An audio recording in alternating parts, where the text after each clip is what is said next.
En un pequeño pueblo, rodeado de densos bosques y envuelto en un clima perpetuo de misterio, se erguía una antigua casa conocida como la Casa de los Susurros. Desde tiempos inmemoriales, los habitantes del pueblo hablaban de ella con temor y reverencia. Se decía que aquellos que se atrevían a entrar jamás volvían a ser los mismos. La casa era un lugar donde los miedos más profundos cobraban vida, llevándolos a una dimensión paralela donde sus peores pesadillas se tornaban reales. La historia de la Casa de los Susurros se remontaba a más de un siglo atrás, cuando una mujer llamada Clara vivía allí. Clara era conocida en el pueblo por su belleza y su inteligencia, pero también por su extraño don. Podía ver el futuro. Sin embargo, esta habilidad resultó ser más una maldición que una bendición. La gente, temerosa de lo que no entendía, comenzó a difundir rumores.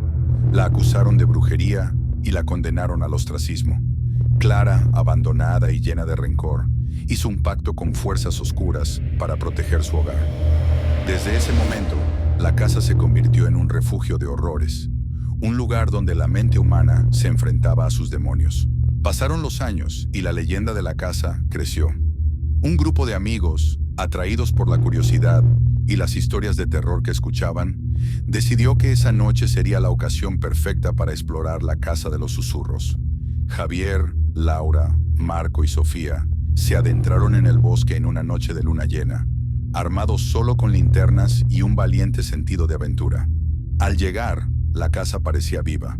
Las ventanas rotas y las puertas chirriantes se presentaban como una invitación siniestra. Una sensación de frío les recorrió la espalda mientras cruzaban el umbral.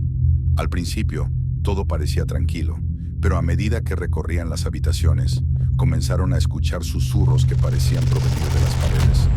Palabras como miedo, soledad y culpa resonaban en sus mentes, despertando recuerdos olvidados y traumas ocultos. Javier, el más escéptico del grupo, comenzó a escuchar su propio nombre susurrado con insistencia. Recordó una tarde lejana, un evento trágico que había enterrado en su memoria. La muerte de su hermana pequeña en un accidente que él había presenciado. Un evento que lo había marcado irremediablemente. La culpa lo invadió y la casa pareció alimentarse de su dolor. Los ecos de su pasado reverberaban y la atmósfera se tornó cada vez más opresiva. Laura, que siempre había luchado contra la ansiedad, sintió que las sombras que danzaban alrededor de ella la rodeaban, burlándose de su inseguridad.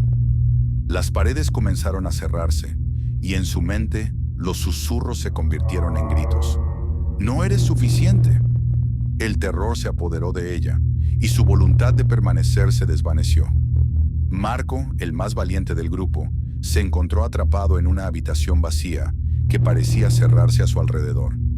En su mente, recordó una experiencia de su infancia que había bloqueado. La soledad de ser el último en ser elegido para cualquier juego. El miedo a no ser querido. La casa se alimentaba de su desesperación, y las sombras se convertían en figuras familiares que lo observaban con ojos vacíos. Sofía, la más sensible del grupo, sintió una conexión especial con la casa. A medida que los susurros se intensificaban, comenzó a experimentar visiones de Clara, la mujer que había hecho el pacto. En un instante se vio a sí misma en el lugar de Clara, sufriendo la misma angustia, el mismo aislamiento. La casa la absorbía, llevándola a un lugar donde la línea entre la realidad y la locura se desdibujaba. A medida que la noche avanzaba, los amigos comenzaron a perderse en sus propios miedos. La casa se transformó en un laberinto de espejos, reflejando no solo sus rostros, sino también sus pesadillas. Cada rincón parecía estar vivo, cada sombra cobraba forma. El tiempo se detuvo, y la realidad pareció desvanecerse, dejando solo el eco de sus susurros. Finalmente, Javier fue el primero en encontrar la salida. Desorientado y traumatizado, emergió de la casa al amanecer, pero ya no era el mismo. Sus amigos nunca fueron encontrados, y se decía que sus almas estaban atrapadas en la Casa de los Susurros, condenadas a vivir sus miedos eternamente.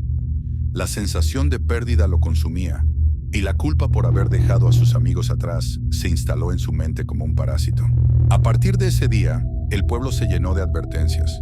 Nadie se atrevía a acercarse a la casa, pero las historias seguían circulando. Se decía que en las noches de luna llena, Los susurros se podían escuchar a kilómetros de distancia, llamando a aquellos que estaban dispuestos a enfrentar sus propios demonios. La casa de los susurros permanece en pie, un recordatorio de que a veces los mayores terrores no son los que encontramos en el exterior, sino los que llevamos dentro.